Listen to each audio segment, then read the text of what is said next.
मार्च में will of the people खत्म, लोकसभा का टेन्योर 5 साल का पूरा। नवंबर में भारत के संविधान में 2 शब्द जोड़ दिए गए, सोशलिस्ट और सेकुलर। मैंने इसको सुप्रीम कोर्ट में चैलेंज किया था मैटर, ये गलत है। हमने कहा कि अगर ये इमरजेंसी गलत है तो इमरजेंसी के द्वारा किया गया कार्य भी गलत है। और फिर जहां विल ऑफ द पीपल ही नहीं है तो फिर कैसे कुछ हम हो सकता है? और अगर ये संविधान संशोधन ठीक है तो फिर भारत तो सेकुलर है, और सेकुलर देश में मजहब के आधार पर कोई नियम कानून होता ही नहीं। अगर भारत वास्तव में सेकुलर है तो मजहब के आधार पर नियम कानून होना चाहिए क्या? जोर से बच्चे बताएं आपस में। सेकुलरिज्म का मतलब gender neutral, religion neutral. Secular law का मतलब सबके लिए कॉमन लॉ। तो अगर वास्तव में भारत सेकुलर है फिर मजहब के आधार पर नियम क्यों है? मजहब के आधार पर कानून क्यों है? मजहब के आधार पर बोर्ड क्यों है? मजहब के आधार पर ट्रिब्यूनल क्यों है? मजहब के आधार पर स्कूल क्यों है? मजहब के आधार पर कॉलेज क्यों है? मजहब के आधार पर यूनिवर्सिटी क्यों है? मजहब के आधार पर लोन क्यों है? मजहब के आधार पर वजीफा क्यों है? फिर तो पूरी तरीके से भारत को सेकुलर बना देना चाहिए। बहुत सारे बच्चों को मन में आ रहा था कि सेकुलर आ गया तो क्या फर्क पड़ता है, क्या दिक्कत क्या है? ऐसा हो सकता है चल रहा हो मन में, चल रहा है किसी के मन में नहीं चल रहा है? चल रहा है। देखो पहली बात तो ये, अगर हमारे पास अच्छी चीज़ है खाने पीने के लिए तो हमें घटिया चीज़ खानी चाहिए क्या? जोर से बताइए सर। हमारे पास स्वास्थ्यवर्धक चीज़ है, ऐसी चीज़ है जिसको खाने के बाद आपका स्वास्थ्य भी अच्छा रहेगा, तन मन अच्छा रहेगा, उसको उपयोग करना चाहिए, या फिर जंक फूड खाना चाहिए? जंक फूड इमरजेंसी में खाना चाहिए, मजबूरी में खाना चाहिए, या एज ए रूटीन हैबिट खाना चाहिए? जोर से बताइए ज़रा। इमरजेंसी, हाँ भाई भूख लगी है, कुछ नहीं मिल रहा तो फिर मैगी पिज़्ज़ा खा लो कुछ, ऐसे थोड़ी है। अगर वास्तव में मिल रहा है रोटी दाल चावल दाल तो वही खाना चाहिए। भारत के साथ दिक्कत ये हो गई कि अंग्रेजी जो भाषा है, एक तो इसमें कोई ग्रामर नहीं है, दूसरा इसमें पर्याप्त शब्द नहीं है। ग्रामर कैसे नहीं है? बीयूटी मतलब, और पीयूटी मतलब पुट, बीयूटी से बट और पीयूटी से पुट, CHEMESTRY केमिस्ट्री और CHOPRA चोपड़ा। एक जगह CH का मतलब च और एक जगह CH का मतलब क। कोई ग्रामर है क्या इसमें? नहीं। दूसरी एक और दिक्कत है, आपकी मामी, आपकी मौसी, आपकी बुआ अलग अलग होती है या एक ही होती हैं? और अंग्रेजी में सबको क्या कहते हैं? आपके फूफा, आपके चाचा, आपके मामा, आपके मौसा, ये 4 अलग अलग व्यक्ति हैं, एक ही व्यक्ति है, और अंग्रेजी में सबको क्या बोलते हैं? अंकल। समस्या ये है। इनफैक्ट संविधान के लिए भी सर अंग्रेजी में कोई शब्द नहीं है। संविधान का संधि विच्छेद करिए, संविधान, ऐसा विधान जो सबके लिए समान हो उसको क्या कहते हैं? संविधान। जबकि कॉन्स्टिट्यूशन की हिंदी होती है विधान। तो संविधान के लिए अंग्रेजी में कोई शब्द ही नहीं, हम तो कॉन्स्टिट्यूशन से काम चला रहे हैं। जैसे हम मामी मौसी चाची मामी सबको आंटी कह के काम चला रहे हैं, एक्चुअल में चारों अलग अलग है। मामा मौसा फूफा चाचा सबको हम अंकल अंकल बोल के काम चला रहे हैं, वो चारों अलग अलग व्यक्ति हैं। सेम सिचुएशन यहाँ है। संविधान के लिए अंग्रेजी में कोई शब्द ही नहीं है, लेकिन चलाना पड़ रहा है। विषय यह है कि भारत में अगर वास्तव में इस समय संविधान है कि बहुविधान है? जोर से बताइए जरा। अरे भारत में संविधान कहाँ है जहाँ मजहब के आधार पर सबके अलग अलग विधान है? 1936 वाला क्रिश्चियन में पारसी मैरिज एक्ट आज भी चल रहा है, 1937 वाला शरीयत एक्ट आज भी चल रहा है, 1872 वाला क्रिश्चियन मैरिज एक्ट आज भी चल रहा है। आज भी सारे रिलीजन के बेस पे चल रहे हैं। किसी की शादी की उम्र 18 साल, किसी की शादी की उम्र 9 साल। आपको बड़ा इंटरेस्टिंग मैं आपको बताऊंगा, आप लोग गूगल करना uniform age of marriage, Ashwini Upadhyay मेरी PIL है। मैंने PIL फाइल करके कहा, हमने कहा ये शादी की उम्र 9 साल चल रही थी, इसको सबको बराबर कर दो। अरे कम से कम देश की सभी बेटियों का, सभी बहनों का जो शादी की उम्र तो बराबरी होनी चाहिए। ऐसे थोड़ी होना चाहिए कि फ्लैट नंबर 1 में शादी की उम्र 9 साल और फ्लैट नंबर 2 में शादी की उम्र 18 साल। ये ठीक है क्या? नहीं, गलत। ऐसे बहुत कुछ चल रहा है। अब वो चल रहा है, उसको बदलना होगा। बदला कैसे जाएगा? जब आप जैसे युवा इसके ऊपर थोड़ा लिखना पढ़ना शुरू करेंगे। कितने लोग सोशल मीडिया का यूज़ करते? जरा हाथ उठाइए जरा ईमानदारी से। एक आध दो हाथ दबे हुए हैं, लेकिन वो लगता है वो भी यूज़ करते ही हैं। अच्छा, इसमें से कितने लोग फेसबुक यूज़ करते हैं? फेसबुक आउटडेटेड है, पुराना, इसलिए कोई यूज़ नहीं करता। इंस्टाग्राम लेटेस्ट है, नया है, 1.5 सेकंड की रील मिलती है, इसलिए सब यूज़ करते हैं। इंस्टा वाले ज़्यादा हैं, कोई बात नहीं, इंस्टा ही सही। हम लोग बचपन में सर एक लिखते थे, यदि मैं प्रधानमंत्री होता, याद है? यहाँ जितने पुराने हैं सब लिखे होंगे, लिखा नहीं लिखा? आजकल नए वाले में लिखवाया नहीं जा रहा है। हाँ, ऐसे लिखते थे। हाँ, हम लोग 6वीं 7वीं 8वीं में, मतलब एक कॉमन फैक्टर था, जब हमारे गुरुजी के पास कोई कहीं बिजी रहे, कहीं उनको जाना होता था, तो एक काम बताते थे, चलो तुम लोग निबंध लिखो यदि मैं प्रधानमंत्री होता। अब पता चला 2 घंटे बच्चे अपनी पूरी माथापच्ची कर रहे हैं कि मैं सड़क बनवाता, तो मैं रोड बनवाता, तो मैं जहाज बनाता, तो ये बनाता। जो मन में कल्पना होती थी उस जमाने में अपने लिख दिया करते थे।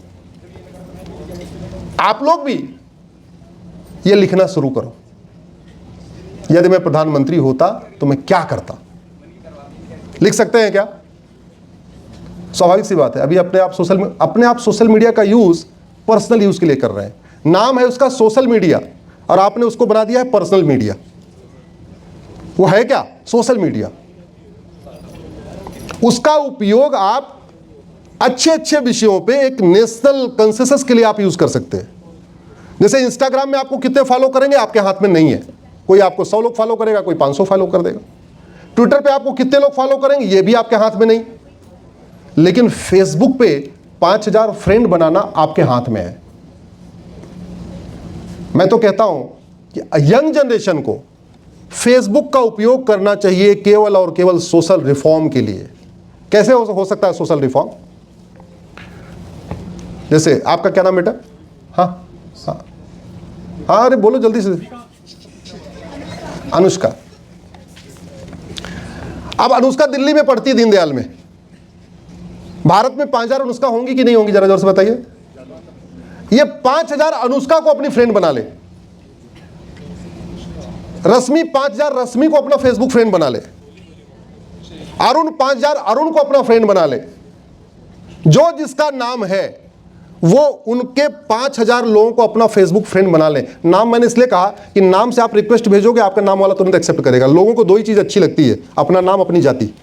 तो जाति वाले से नहीं बनाना, नहीं तो जातिवाद बढ़ जाएगा। किससे करना है? नाम से करना है। नाम का फायदा क्या होगा? राम लक्ष्मण भरत शत्रुघ्न अरुण दिल्ली में भी मिलेंगे, बंगाल में भी मिलेंगे, केरल में मिलेंगे, कश्मीर में मिलेंगे। ब्राह्मण भी होंगे, क्षत्रिय भी होंगे, वैश्य भी होंगे, दलित भी होंगे, बंगाली भी होंगे, गुजराती होंगे, तमिलियन होंगे, कश्मीरी भी होंगे। नाम आपका कॉमन होता है जो हर जगह आपको मिल जाएगा। आपको जो सही बात लगती है आप उसको फेसबुक पे लिख दीजिए, जो गलत बात लगती है उसको फेसबुक पे लिख दीजिए। बहुत बड़ा सोशल रिफॉर्म शुरू हो जाएगा। पहले मैं इंजीनियर था, इंजीनियरिंग छोड़ के इस लाइन में आने का मैं आपको कारण बताता हूं, मैं आया क्यों। मैं इंजीनियर था, जापानीज कंपनी थी, ये मारुति है ना जिसमें कार बनती है, मैं इसी में था। तभी गवर्नमेंट कंपनी हुआ करती थी। तो जापानियों के साथ हमने एक बात सीखी कि मानव निर्मित कोई भी समस्या लाइलाज नहीं होती। ये उनका फर्म बिलीफ सिस्टम है कि जो समस्या इंसान ने शुरू किया है उसको कौन ठीक करेगा? इंसान। दूसरा उनका कहना था 90% समस्याएं इंसान के द्वारा शुरू की गई हैं। ऊपर वाला ज़्यादा समस्या देता नहीं, थोड़ा धूप दे देगा, थोड़ी बारिश दे देगा, कभी कभी थोड़ा भूकंप आ जाएगा, कभी कभी तूफान आ जाएगा, लेकिन ये इतनी बड़ी समस्या नहीं है कि आपके जीवन को बर्बाद करके रखे, आपको फ्रस्ट्रेशन दे दे, आपको टेंशन दे दे। सारी 90% समस्याएं किसके द्वारा निर्मित है? मानव निर्मित। समाधान किसको करना है? मानव को। मानव में सबसे बढ़िया कौन तरीका है? आप यंग जनरेशन, आप सोच सकते हो, आप लिख सकते हो, आपके पास बढ़िया माध्यम है। आज और अच्छा माध्यम हो गया कि आप यहीं बैठे बैठे अपनी बात को कम से कम 5000 अनुष्का और 5000 विभा और 5000 रेखा और 5000 सीमा और 5000 अरुण, 5000 राम, 5000 लक्ष्मण तक पहुंचा सकते हो। ये लिखना शुरू करें, एक नेशनल कंसेंसस डेवलप शुरू हो जाएगा। अभी आपको लगता होगा कि इसका कोई बहुत क्या फ़ायदा होगा, क्या फ़ायदा होगा। मैं आपको कह रहा हूँ, एक बार 6 महीने ये करके देखो कि आपकी बातें कैसे कैसे धीरे धीरे ट्रेंड करना शुरू कर देंगी। लोग इस पर लिखना शुरू कर देंगे, लोग बोलना शुरू कर देंगे। और भगवान का आशीर्वाद ये है कि वर्तमान समय में केंद्र सरकार ऐसी है जो जनता की भावना को रीड करती है, जनता की भावना को समझती है, और जो डिमांड होती है उसकी सप्लाई भी होती है। तो ये अच्छा एक मौका है। जहां पे आप अपनी छोटी सी बात कहेंगे और आपको बड़ी तसल्ली होगी, आपको बड़ा सेटिस्फेक्शन मिलेगा कि मैंने छोटी सी बात लिखी और देखो ये बात वहां तक पहुंच गई, ये बात विधानसभा में भी उठ गई, ये बात लोकसभा में भी उठ गई और इस पे कानून भी बनने वाला। अभी एक लेटेस्ट कानून आया ना सर कि जो 30 दिन से ज्यादा जेल में रहेगा उसको अपना मंत्री पद छोड़ना पड़ेगा। 2 साल पहले मैंने PIL फाइल किया था। एक महाराष्ट्र के मंत्री थे नवाब मलिक, नवाब थे इसलिए जेल गए और जेल गए चूंकि नवाब थे इसलिए मंत्री पद से इस्तीफा नहीं दिया और कोई उनको इस्तीफा देने के लिए कहे ना। मैंने PIL फाइल किया।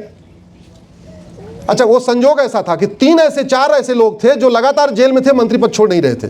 शुरुआत हुई नवाब मलिक से, उसके बाद सिसोदिया जी जेल में गए, वो भी इस्तीफा नहीं दे रहे थे। सत्येंद्र जैन गए, वो भी इस्तीफा नहीं दे रहे थे। केजरीवाल गए, वो भी इस्तीफा नहीं दे रहे थे। ऐसे देश में करीब 6-7 मंत्री उस समय चल रहे थे। 2 साल पहले की बात, 1.5 साल पहले की बात। सबका मैंने लिस्ट बना के मैंने सुप्रीम कोर्ट को कहा कि एक सरकारी कर्मचारी, एक चपरासी भी अगर 2 दिन के लिए जेल में चला जाए उसको सस्पेंड कर दिया जाता है। ये संविधान की शपथ लेने वाले मंत्री लोग इस्तीफा नहीं दे रहे। आप एक काम करिए, कानून बनाइए। बोले कानून तो हमारा काम नहीं है। तो हमने कहा कानून नहीं है तो वैक्यूम है, उस वैक्यूम को फिल कर दीजिए। जब तक कानून बनेगा तब तक आपका ऑर्डर चलता रहेगा। बहरहाल वो सुप्रीम कोर्ट को लगा कि नहीं, ये मामला ठीक नहीं है। कई बार ऐसा भी होता है काज बड़ा अच्छा हो लेकिन हमारे साथ एक टैग लगा हुआ है, उस टैग के कारण लगता है ये पॉलिटिकली मोटिवेटेड हो गया मामला। आखिर 2 साल पहले की PIL, अब कानून आया कि नहीं आया, जोर से बताइए जरा। आया। 2019 में मैंने यूनिफॉर्म एज ऑफ मैरिज की PIL फाइल किया। लड़के लड़की सबकी शादी की उम्र बराबर करो। अलग अलग क्यों करना? अरे दोनों साथ बचपन से पढ़ रहे हैं, मान लो शादी करने की इच्छा हो जाए तो दोनों कर ले। वो 3 साल का गैप क्यों करना? उसका भी कानून आ गया, बिल बन गया, चल रहा है मामला, वो भी चला गया। यूनिफॉर्म सिविल कोड की शुरुआत लगभग हो चुकी है। मैं आपसे केवल इतना बताना चाह रहा हूं, मैं अपनी तारीफ नहीं करना चाह, आपको ये बताना चाह रहा था अगर आप सोशल मीडिया का उपयोग करेंगे तो इससे कुछ फ़ायदा हो जाएगा, देश का फ़ायदा होगा, समाज का फ़ायदा होगा। तो सोशल मीडिया का उपयोग सोशल वर्क के लिए, सोशल काज के लिए भी करिए। केवल और केवल अपने पर्सनल वर्क के लिए, केवल अपना बर्थडे फोटो शेयर करने के लिए या केवल अपने घूमने टहलने की फ़ोटो शेयर करने के लिए मत करिए, थोड़ा समाज के लिए भी करिए।